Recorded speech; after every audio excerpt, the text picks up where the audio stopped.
Perfect. Oh, look, we're live. Good morning, everybody. Welcome to the Daily Whatever Show. I am Lawrence Winterman. I'm Dana Dubois.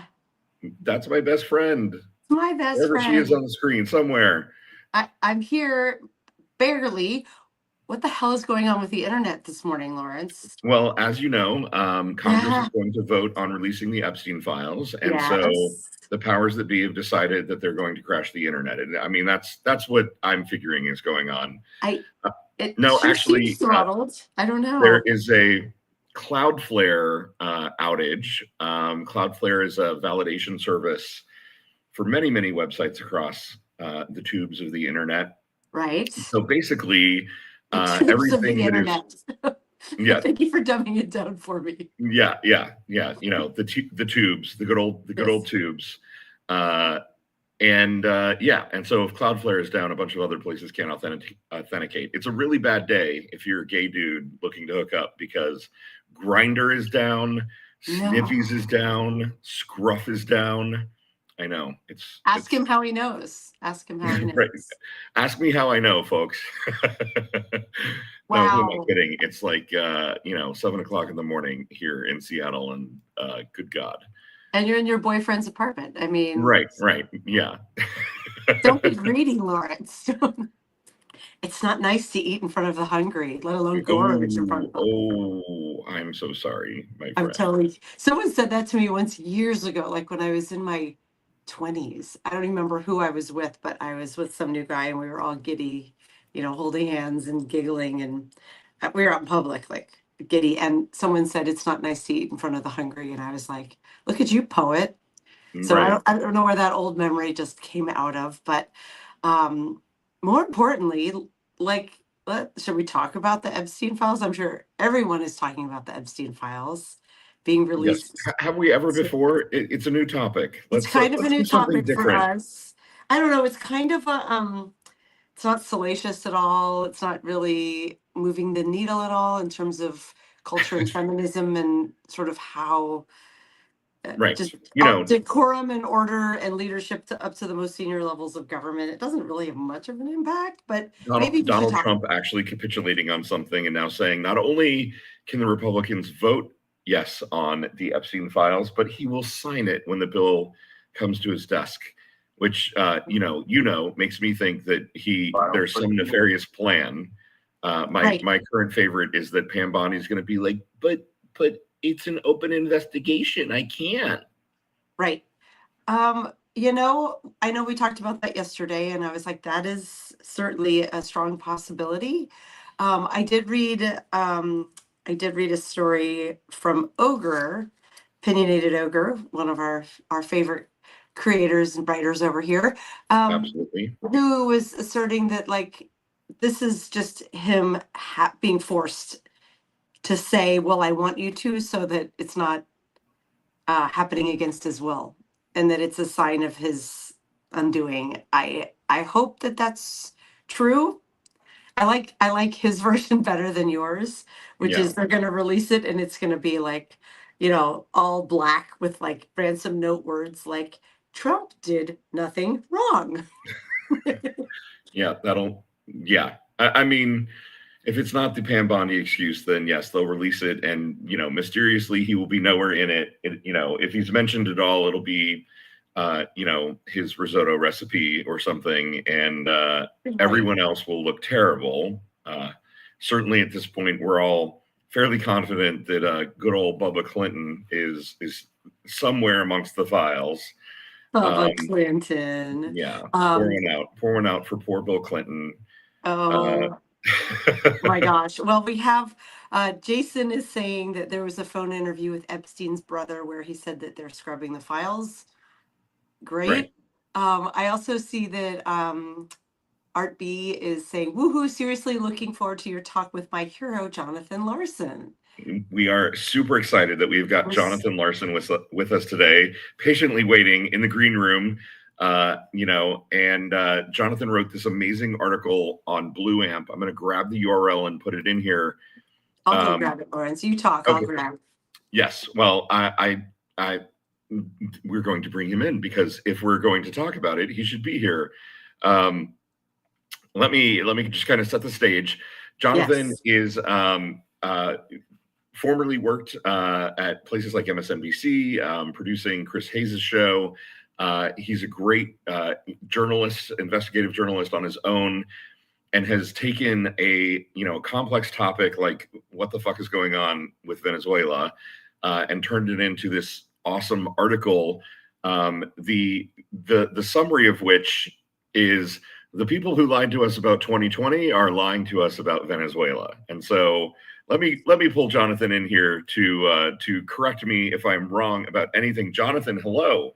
Hi, great to Hi, join you. Jonathan. Welcome. So nice to meet you. It's an honor to have you on the show. It's an honor to be on the show. Thanks for inviting me. I was going to talk about these secret Epstein files I've obtained, but we can talk about Venezuela instead. That's fine. Yeah. No, I mean, I'm sure that can wait, right? There's nothing too pressing. Files. You don't say. Well played, Jonathan. Really well played. Jonathan, your resume is just so impressive.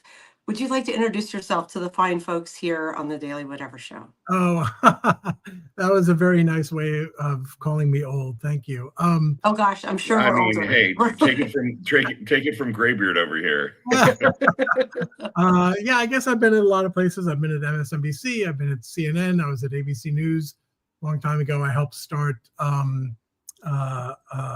Air America Radio. Am I allowed to curse on this stream? Oh my God, yeah. fuck yes. We'd be fucking pissed at you if you didn't. Yeah, last year I created the fucking news Substack, Yes. which had existed before, but I started it on Substack last year, and I do original reporting, as you mentioned, at jonathanlarsen.substack.com, which Cliff occasionally is kind enough to run some of my original reporting on Blue Amp, which is where, as you folks mentioned, my Venezuela piece just appeared, I think, yesterday. Yeah, yesterday. Yes. And I put the link in the chat. I also posted a note about it right before the show started. I know sometimes it's hard from the chat because it doesn't hyperlink anything.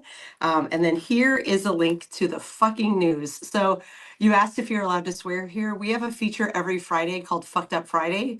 nice. Where we talk about it's actually a competition. We bring a guest on and we each pitch what we think the most fucked up news of the week was.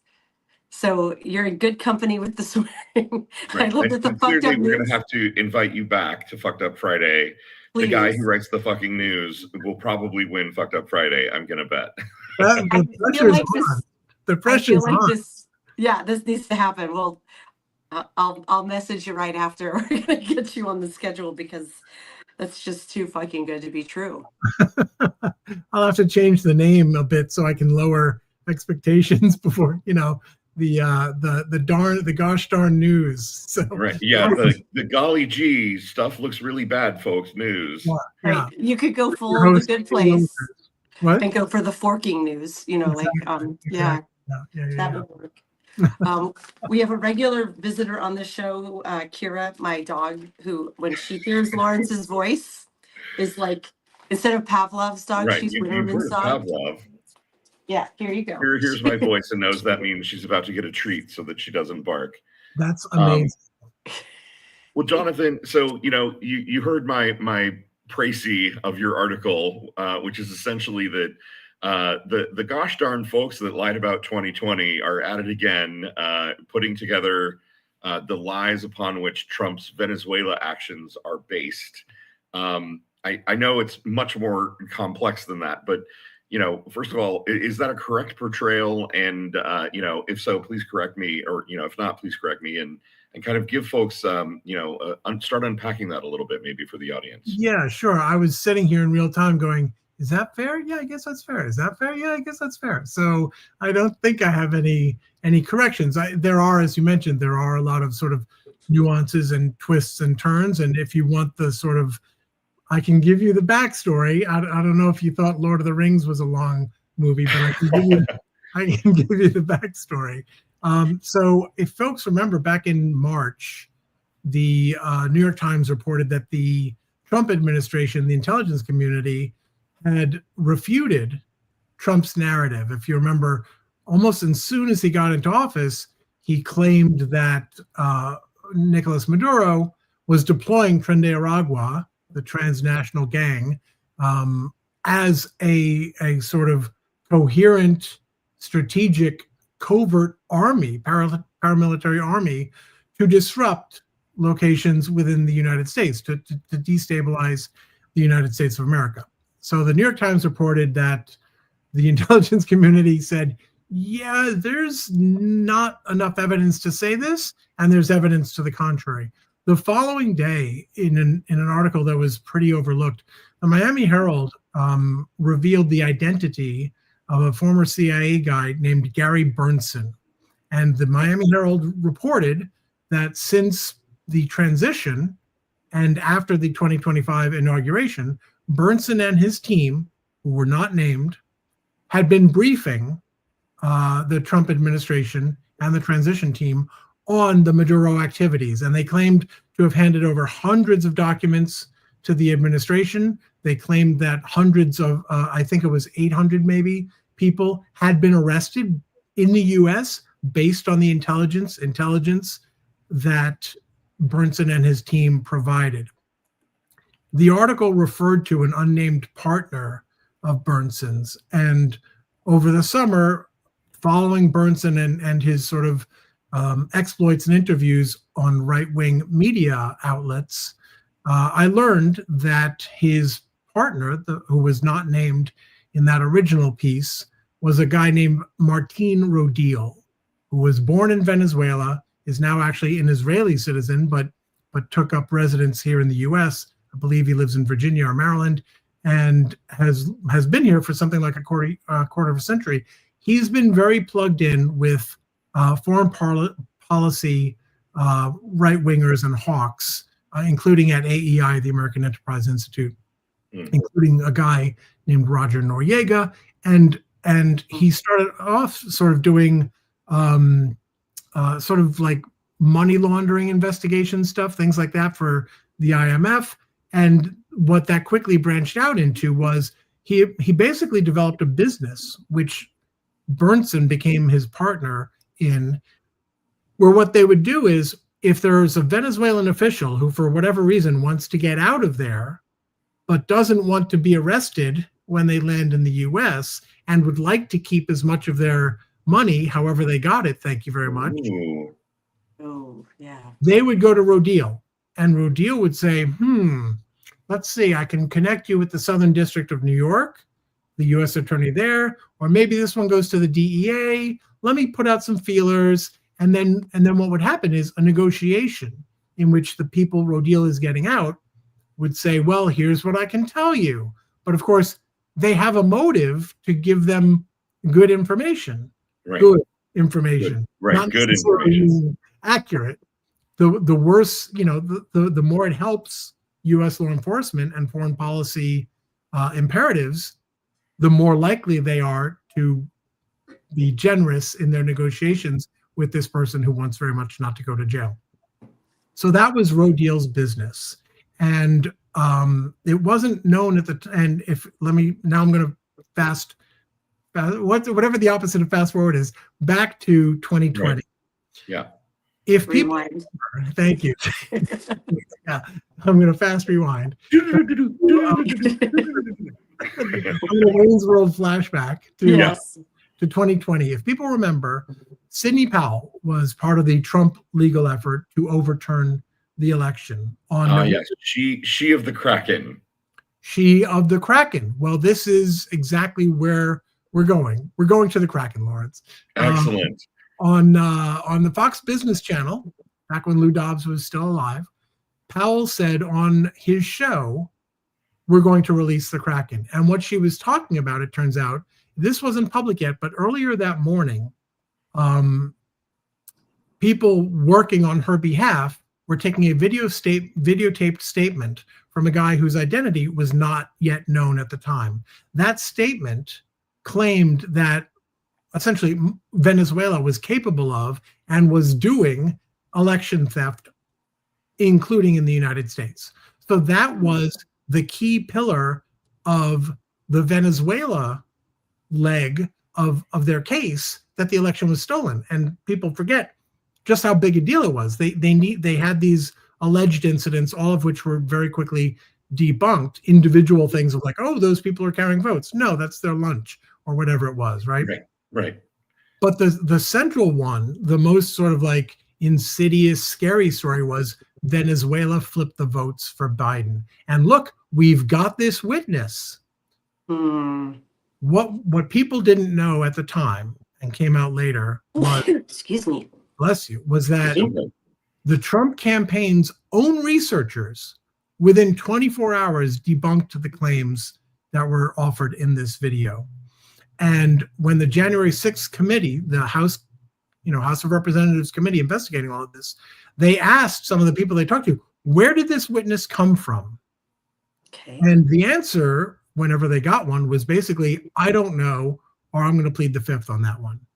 And so last year, Michael Isikoff, and I think his name is Daniel Klaidman, I apologize, I forget the name of his co-author, they published a book called Find Me the Votes, which was based on, what Trump, Brad Raffensperger in Georgia. Right, the 11,000 and change. Just get me some votes. Right. That book names Bernsen.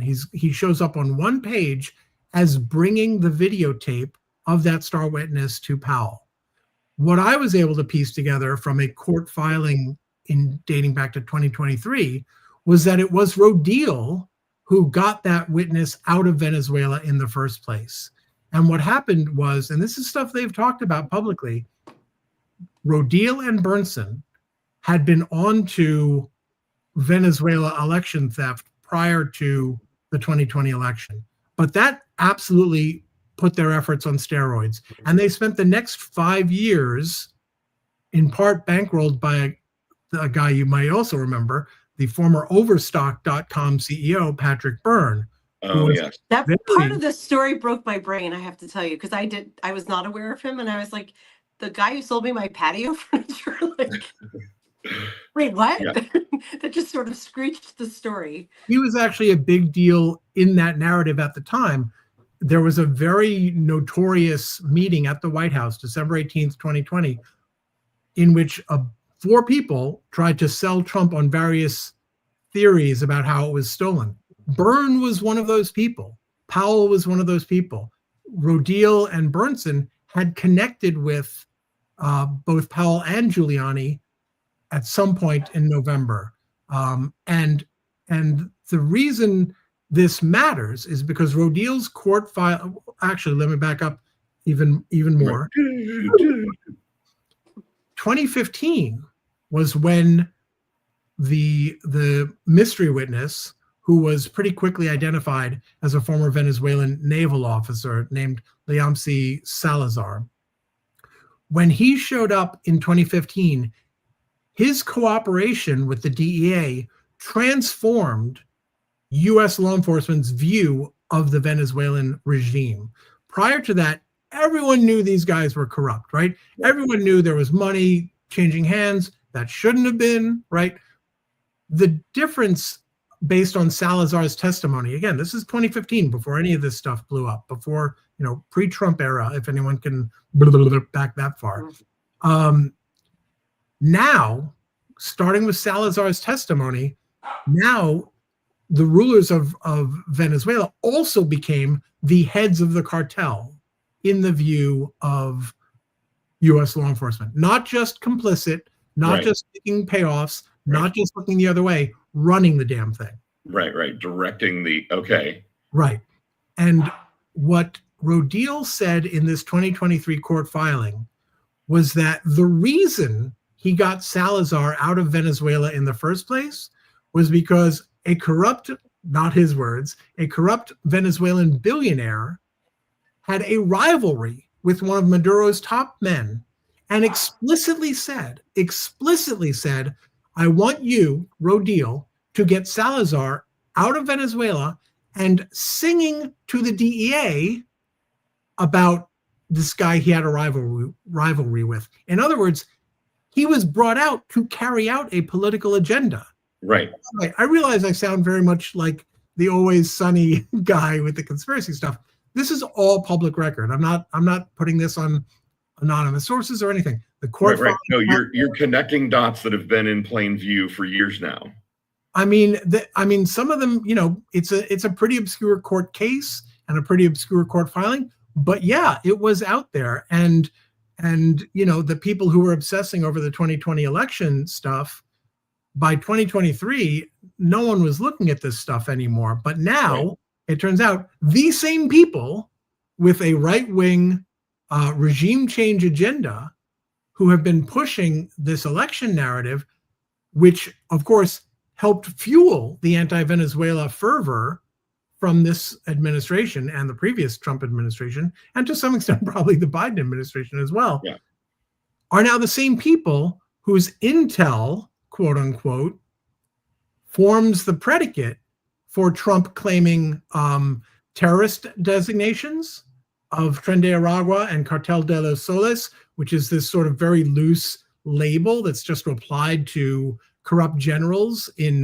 Venezuela because their insignia includes stars, so they call them the cartels of the cartel of the suns. But once you apply a name, now it's like, ooh, they're Antifa, they're Black Lives Matters. They must have a boss and an office. They're Al Qaeda. They're right, exactly. So these data points, which are real, they get connected in a way that you can't actually justify when you examine it. And so that's why, as I said, you've got the terrorism designations, you've got the claims that Maduro and his regime's top people are running these drug organizations. This is how you got the Alien Enemies Act declaration of power. Remember, he claimed Trump claimed special powers to deport people because they were part of an army. Who was claiming it was an army? Bernstein and Rodil, secretly at that time. And then just last week, we found out the Department of Justice Office of Legal Counsel, New York Times reported, wrote an entire 40-page memo saying, look, if you look at everything in the right way, then he definitely has the legal authority to blow up people in boats. And according to the Times, the beginning of that memo was essentially a recitation of Trump's claims about the cartel and who's running it, essentially a watered down version of what Bernstein and Rodil are feeding them. And there's other evidence. If you want, I can go into it. As you can tell, I'm hard to shut up on this stuff. But there is other evidence of the Trump administration listening. And Jonathan, I mean, correct me if I'm wrong, but part of what I'm hearing is that these are people who at several points throughout this process are essentially kind of incentivized to maybe stretch the truth, because what they're trying to get in exchange for, clemency or the ability to enter or leave the United States with all of their assets is, providing maximum amounts of information to law enforcement at various stages. Am I hearing that right? That maybe what they're telling them isn't necessarily the whole truth and nothing but the truth? Well, look, I can't say, what's in their heart or what their motives are, but we do know something about their backgrounds. So Rodil was the subject of a profile by Bloomberg in 2016, which talked about his anti-regime, anti-Chavista agenda, and said, according to Bloomberg, that some of his claims were groundless. This was a claim that I think Iran was going to start building nuclear missile launch sites in Venezuela. So if I had to guess, which I don't, but apparently I'm going to, welcome to the show. I think these guys and the people working with them are operating in good faith. I think they believe the things they are saying. Right. Patrick Byrne has spent millions of dollars seeking evidence around the world to back it up. I think if they wanted to lie and consciously make things up, that would have been a lot easier and cheaper to do than what they have been doing. But the reality is that, if they had actual proof, you can generally explain that pretty quickly, what the damning proof is. And in multiple public appearances on these right-wing fringe sites, in interview, I saw one article written by a Virginia Republican county official who is sort of attached to this effort, and he said, I've seen the proof. And then it's like, on to the next topic. Well, maybe tell us what it is, right? Right. Maybe expound upon what the truth actually is, sir. The proof. Yeah, the proof. Like, what, and these two guys also have records of having loose relationships with the truth. An AP, Associated Press investigation, back I think in 2017, 2019, something like that.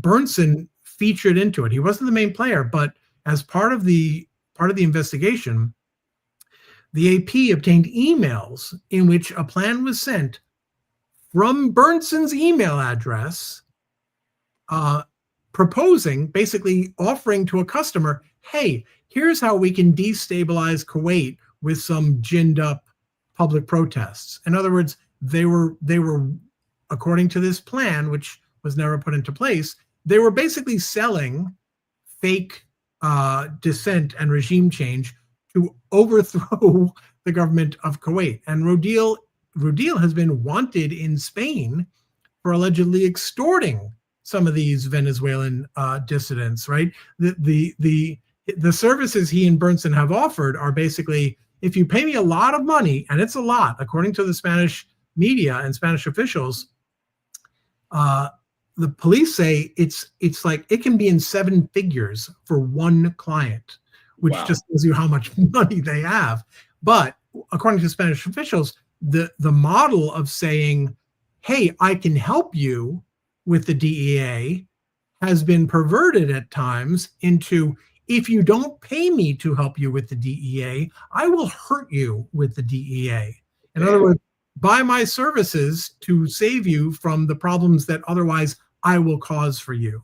So yeah, there's lots of reasons to, at a minimum, assume these guys are not super reliable sources of information. And as we saw from the New York Times back in March, Trump's own intelligence community, some of whom have since been fired, said, yeah, there's a lot of holes in this narrative. So the individual pieces may all be accurate, but they're weaving them into a narrative that no one outside of their circle seems to be able to confirm or validate.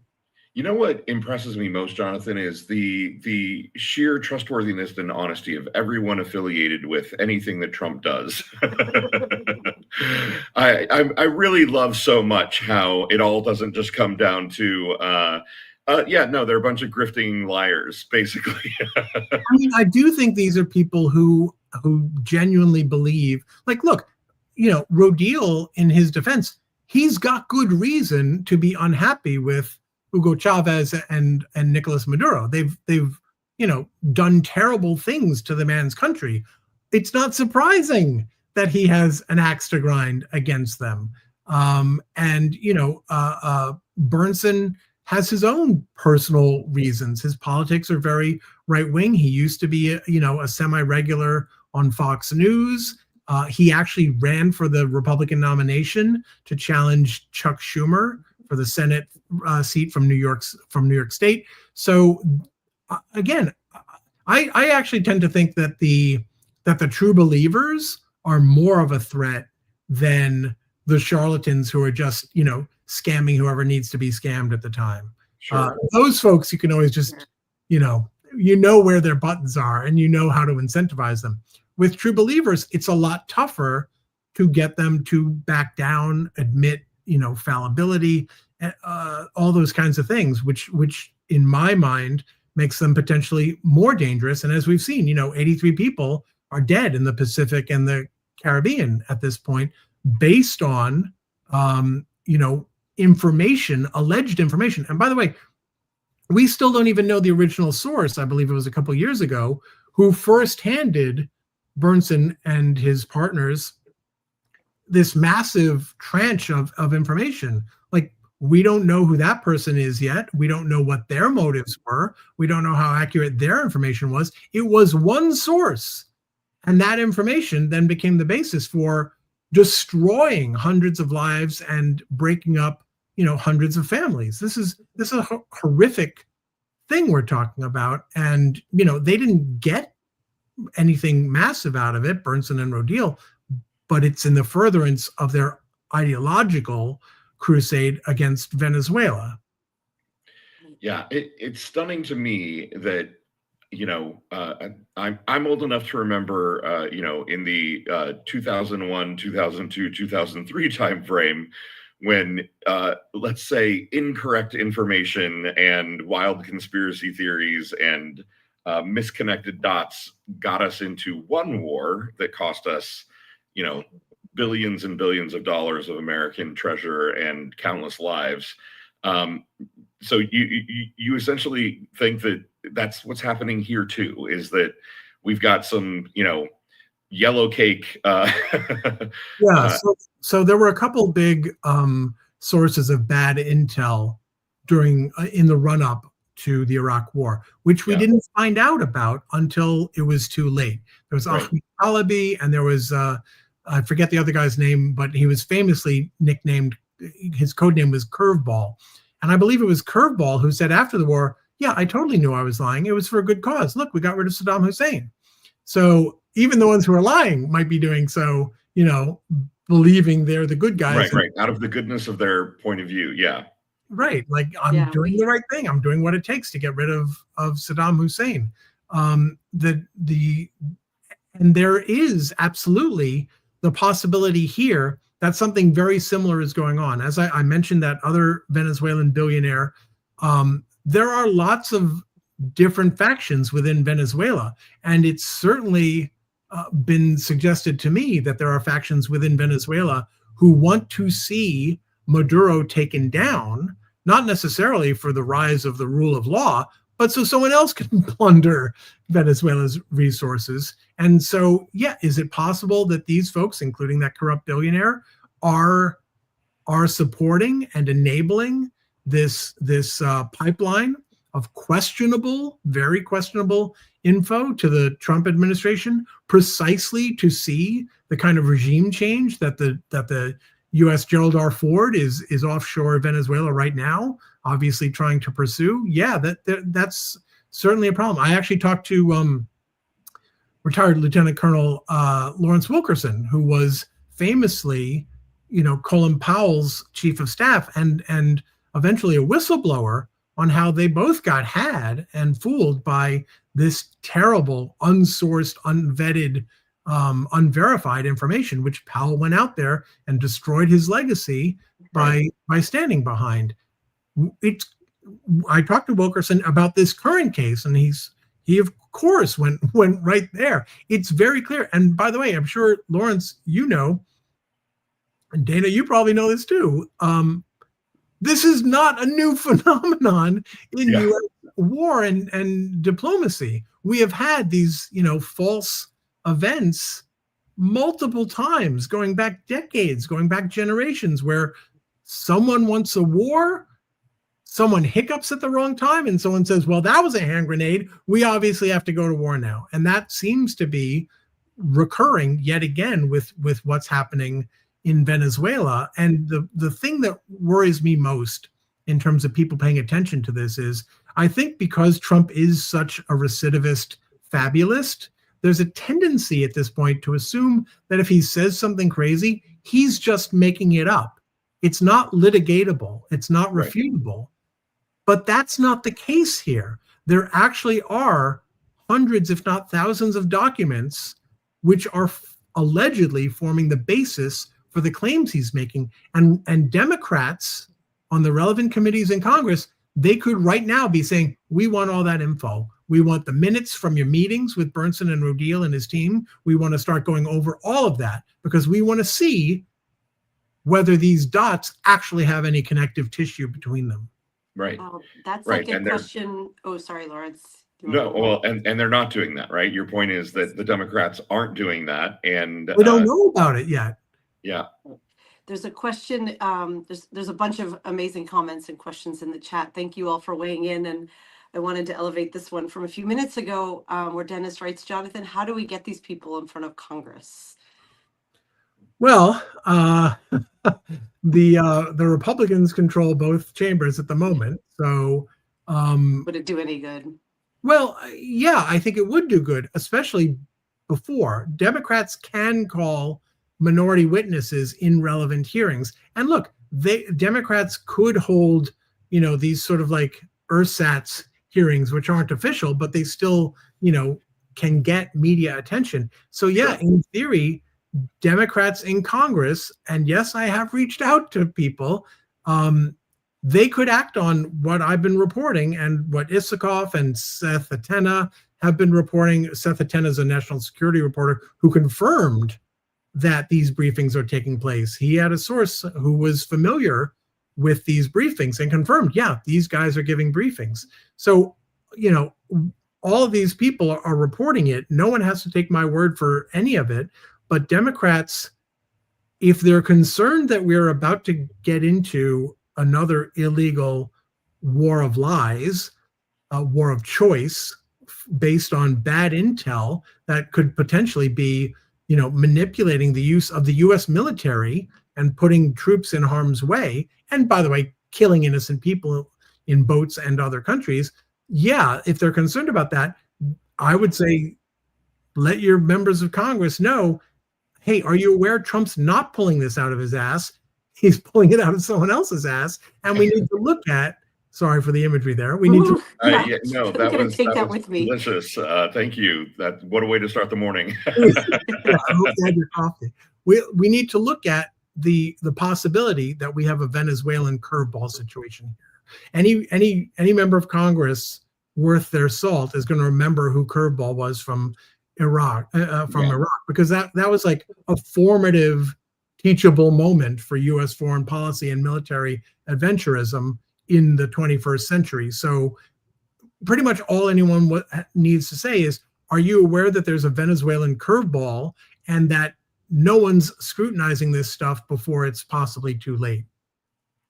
What do we do? I mean, is this a go stand on the steps of the Capitol and hold an impromptu press conference kind of thing? How do we get this story out there? Yeah, well, I mean, this is one way.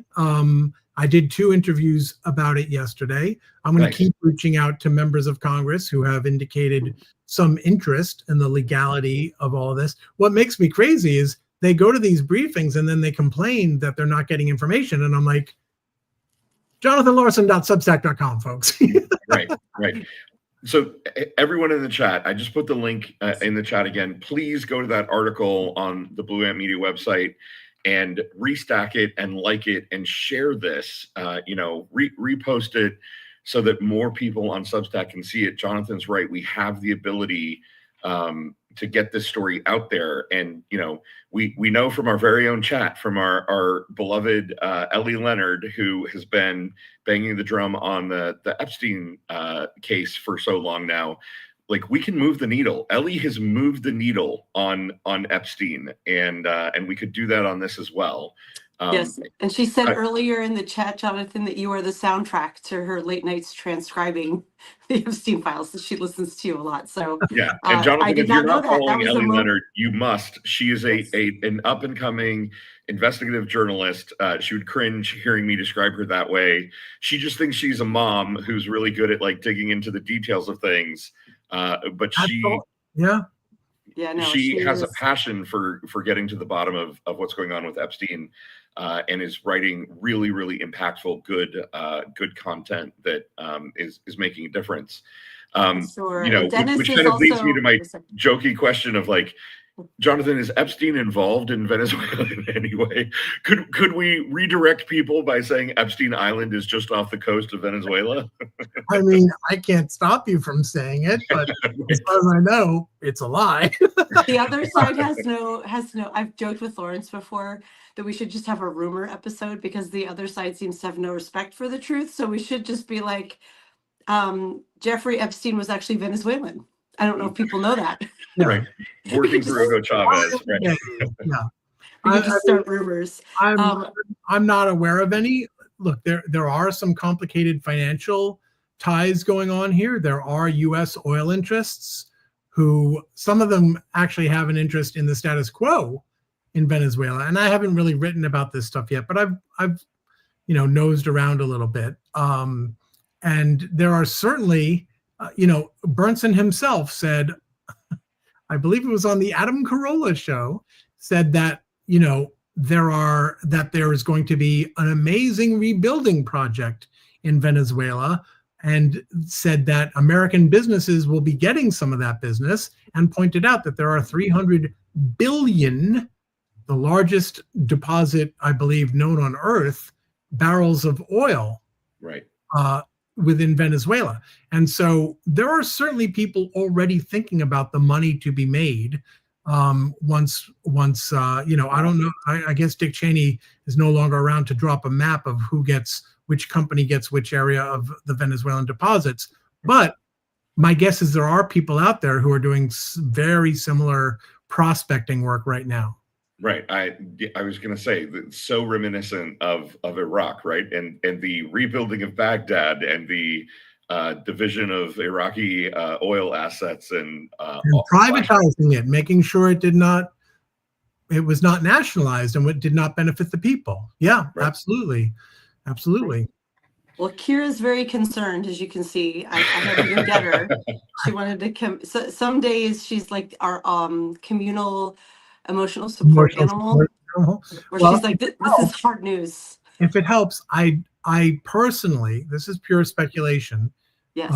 As opposed to the lying segment that you guys are going to do. Right. Speculation, lies. It's a continuum. My own personal speculation is that Trump very, very much does not want a massive boots on the ground operation in Venezuela. What I'm seeing so far is very much aimed at a couple different things, it seems. One is just scaring sufficient bejeebus out of Maduro that he says, you know what, I'm good, I'm going to go. The other option that it seems to me is potentially on the table in terms of the administration's internal thinking is there is an opposition movement. There are opportunists who would be happy to have Maduro gone. And if they are given enough of a signal, explicit or otherwise, that if they move on the ground, they will have air cover possibly sufficient to make the military say, you know what, you guys work it out. That might also be a scenario where, again, it's not a full-scale war, which I do think Trump wants very much for reasons not limited to wanting the Nobel Peace Prize. Yes. Oh my God. Back to that. Poor Don. He's so convinced that somehow he's going to do something that's going to stumble him into a Nobel Peace Prize. When I think Donald Trump, I really think peace. I mean, my whole body just fills with this sense of peace, right? And deep sense of relaxation and peace and goodwill toward man and modern world isn't falling apart around our eyes. Yes, right. I want to acknowledge Dennis in the chat again, who he wants to send a repost of this video to his reps, and he's asking for a letter from Jonathan. The story, I think, Dennis, is Jonathan's letter here. We will absolutely post the recap of this live later today. We always do on the Daily Whatever show. And if you think it will help convince your representatives, please go for it. Restack it. Send the links. Very honored that you asked. That's awesome. And I have one. Oh, hold on. The emotional support animal needs to escape. Now I can scoot back closer again. As you've been talking, the kind of meta story coming to my head here is something Lawrence and I talk about a lot, which is how we're entering an era of new media, that we can't go to legacy media sites to find the kind of liberal bias to the truth. Let's say, the truth tends to have a liberal bias. That has been well established, and we're seeing that voice being worked out of a lot of mainstream news sources, and we're seeing so much talent come here to Substack. Would be curious on your views of kind of the work you're doing and your peers who you see on Substack, and where you see it all heading. I mean, I'm very sympathetic to that view, especially as someone who would personally benefit, right? I'm trying to make a living on Substack, so exactly. I would benefit from that sort of dynamic happening. But I do worry about the potential overswing, like in both my original reporting at the Jonathan Larsen Substack and definitely every morning in the fucking newsletter. I rely 90 to 95% on what the legacy corporate media are reporting any given day. So it's really important for us to continue to get that information. The Yes. question is, do we actually need them to provide that information? And a lot of the information they provide is not, we found out something that no one wanted us to have. A lot of it is just sort of like procedural things, like the House vote will be today, that kind of thing. Yes. So I do think, honestly, ever since the internet it was invented, I do think that we're in sort of a messy epistemic stage of knowledge accumulation, acquisition, dissemination, all of that stuff. And my hope is that people generally just become better, more refined consumers of and seekers of information, right? It takes conscious work to overcome confirmation bias and other things that sort of instinctivly warp our view of whatever information we're coming in. One of the things I do in my daily newsletter is I catch myself all the time going down rabbit holes where I realize, oh wait, this isn't about something that matters. This is just about how terrible Stephen Miller is. And it's like, that's actually not as important as a lot of other things going on right now. So I think as even I struggle with that, I'm sure a lot of people struggle with that, but I do think that it's great that on Substack and other platforms, we are getting other voices, other sources of information, and hopefully, I hope people will reward the ones that aren't just sort of provoking like tribal hatred and rivalry, demonization, shit posting, just, like it's very unlikely that we get out of this, whatever you want to call this moment we're in a state where we're still at odds against each other.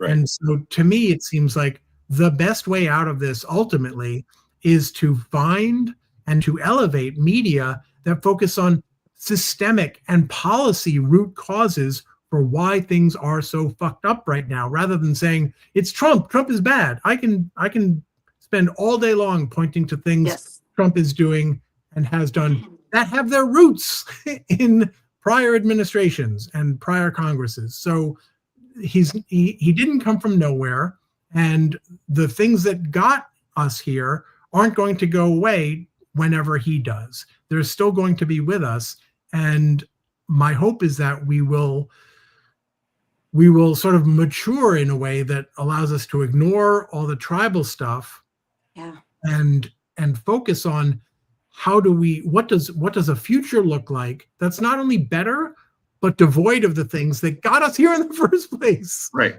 And to that point, the role that legacy media, corporate media has played, arguably for better and worse, has been to provide some kind of filter on these are actually the important topics that need to get filtered through and talked about, and these are the ones that are rabbit holes that are not worth chasing. The things that aren't worth focusing on. And how does that translate to a new media environment like Substack, where it's very easy to find somebody who kind of reinforces your own confirmation bias and run down whatever rabbit hole they're running down. Right. I think it was helpful in lots of ways to have like 3 network gatekeepers, right, and a handful of newsprint gatekeepers. But I think we shouldn't fool ourselves and think that they didn't miss stuff and get stuff wrong all the damn day long, right? All the time. When I was on Up with Chris Hayes, we resurrected an archival interview of Martin Luther King being interviewed on, I guess it was Meet the Press, by 3 white, well-off journalists who were unremittingly hostile and suspicious of the man, right? So there is like a social benefit to having gatekeepers, right? It means we're all on the same page. That does create a certain sort of harmony, but it also it gatekeeps against everyone enjoying in that harmony. And so look, the terrible, awful, horrible, unavoidable answer to shitty media is the same one as the answer to shitty democracy, which is people decide to make a change or they don't. And Right. that happens because a handful of people educate. It's mostly just educating. Here's how things work. Here's what you can have. Here's why the myths that keep you from those things are bullshit. What do you want to do? Right. I don't know why this is so stuck in my craw right now, but you said whatever we're calling this time. Thomas Friedman has decided that he's going to try to name the time that we're living in. I don't know if you saw this in the Times a couple days ago. Oh dear. What was the name he came up with? It was like polycule, polycrisis. The poly was in there somewhere. It was basically Really? Yeah. Hold on, let Thomas me see if I Friedman can has find decided this. that he's trying to name that, like, we're not in the Cold War, we're not in the post-Cold War anymore. We're in some moment in time that hasn't been named yet, and he's decided it's the poly crisis or something like that. I found this story. Oh, I'm not logged into New York Times on this laptop. I very much understand why it feels to everyone like there's a million things happening. That's in part certainly a reflection of the many changes Trump and the Republicans are pursuing.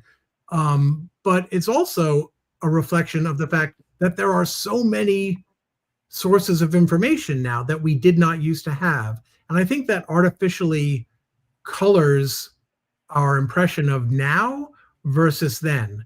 We have a tendency, I think it's like a genetic, biological tendency to romanticize the past. And one of my favorite examples I like to give people is, like, it's really important for people to be calm. Just generally, that's a good thing. There are very few instances where, what we should do? We should probably go to panic mode right now. That'll definitely lead to the best outcome.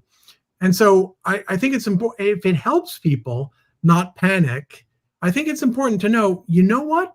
Previous generations lived through even crazier shit. Like, you can pick specific spans of time and go, that's more batshit than what we've got now. One of my favorite examples I like to give people is basically go to Wikipedia and find, it's either a subsection or its own page on plane hijackings in the 1970s. I remember this, like, as a kid being in the news a lot. They were being hijacked all the time. Right. There was gunmen stormed Congress and opened fire. There were bombs going off in U.S. cities all the time. And you know what? People still invented disco. Oh my God, Jonathan, I was about to say, but you know what? There is also disco. That's right. Whoa.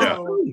So, go make disco. Like, go do those things. And go make disco. I'm going to keep that as my mantra. I think for another T-shirt idea. I'm turning that into a T-shirt. Go make disco. Go make disco. Right? Because if we feel overwhelmed by all of this stuff, it's paralyzing, right? And absolutely. You know what? There's still joy every day. There have always been horrors in the world. There are today, right now, horrible things going on that we'll never know about. And maybe we should or shouldn't, but maybe there's literally nothing we at this moment can do about it. So, filter, find, I tend to say, like, don't, not that you asked me about my grand philosophy of everything, but like, I tend to caution against, like, standing specific politicians. My general guidance is find a cause that you're committed to. Find a solution that you want to see in the world. Fight for that, and the politicians will come to you. Yeah. Interesting. What's yours? What's your cause? What? Your cause? Oh, I have more than one. I'm an atheist, so secular values are certainly very important to me, and I've done reporting on that kind of stuff for sure. Right there with you. That's a great one. Yeah. So and I happen to think it's very relevant to where we are now. In fact, if people Google my name in the National Prayer Breakfast, actually, we'd see some things. Yeah. Okay. Jonathan, we're coming up on the last couple minutes of the show, and we would be remiss if we didn't ask you the question that we'd like to ask everybody. Bear in mind, Dana and I are hardcore Gen X, right? We're 55. We're right there in the middle of Gen X. And so what we want to know from you is, I'm Gen X too, by the way. Excellent. Barely. What's your skincare routine? What is the You look ultimate amazing. Gen X song of all time? Oh, wow. I mean, you know, I guess I go to like the Clash or, Ooh. you know, new wave type stuff like that. I guess the first song that popped into my head was "Come On, Eileen," but I disavow that. No, that's a super Gen X song. I mean, actually, it's a great choice because really only Gen Xers kind of know it, and because we sang it at the top of our lungs and snickered about it. It is so formative. And raced to keep up with it at the end. Yeah. Yes. But but if I had to write it down, I would go with "Clamp Down." All right. Oh my God, that is a great pick. Love it. This is the best question because I feel like you learn so much by song choice. I would argue "Come On, Eileen" is more universal. Yes. But "Clamp Down" also a great and more personal pick. Also, Lawrence, I'm going to click back like 10 notches and say Thomas Friedman called it the Polyscene. Oh, right. The Polyscene. According to AI Overview, because I'm not logged into the New York Times on my laptop right now. So I had to ask. And but that seems like it's the correct answer. Love that you answered in the chat 99 Red Balloons, which, you know, I don't know how that hasn't been named before as one of the songs. Yeah, Cold War. That is a great choice as well. Here's what I would say about 99 Red Balloons.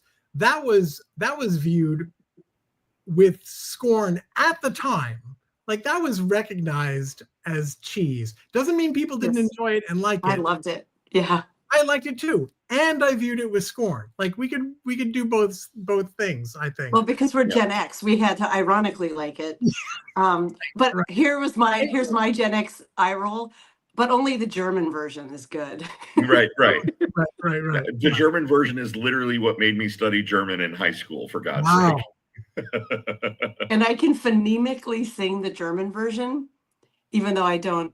I mean, I know what it's about because I know the English version of the song, but I know like almost no German, but enough to hear that probably it's not a great translation.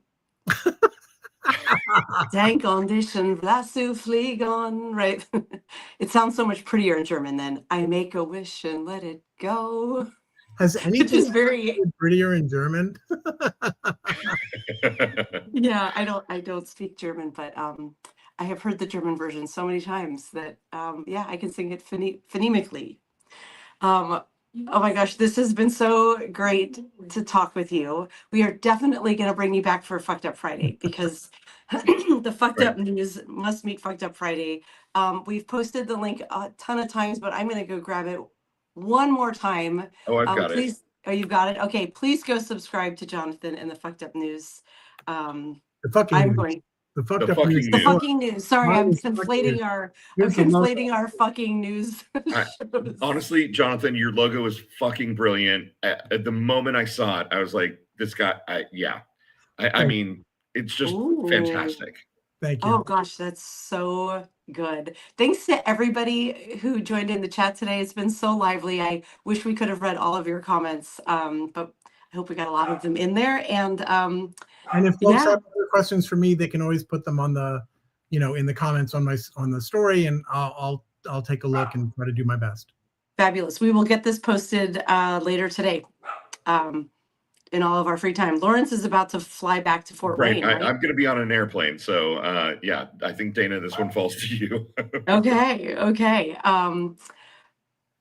This is so fun. Like, Daymade, hopefully we can access the social medias to get this posted. I don't know if you all were hitting a bunch of bumps this morning, but I kept hitting a bunch of things breaking. It seems this all works great, so I'm thrilled for that. May our days be smoother. And carry on, everybody. Thank you for joining us. Have a great day. Thank you so much, Jonathan. We love you, everybody. Mina. Love you, Mina. Bye. Bye. Bye. Bye. Bye.